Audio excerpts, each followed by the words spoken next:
Duslo-Šala je firma, ktorá funguje, ktorá ide, ale ktorá čelí prakticky tým istým problémom, kvôli ktorým spoločnosť Slovalco zatvorila svoju výrobu, myslím, že to bolo na prelome roku 2022-2023. Hovorili sme o najpodstatnejšej téme, a to je téma, čo budeme pre Boha robiť s tými cenami energií. My sme si vymenili názory, ako prebiehal summit Európskej rady. Skonštatovali sme, že jediné konkrétne opatrenie, ktoré navrhla komisia v súvislosti s cenou elektrickej energie, je to, že komisia hodí na trh povolenky, ktoré má k dispozícii, aby tlačila na zníženie ceny emisných povoleniek.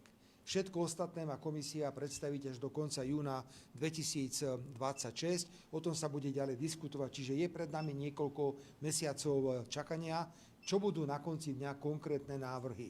Pravda je ale taká, že dnes spoločnosť Duslo-Šala kupuje plyn, kupuje elektrínu za enormne vysoké ceny, ktoré sú neporovnateľné s tým, ako je to v Spojených štátoch, v Číne, v Rusku, v Indii alebo v iných krajinách.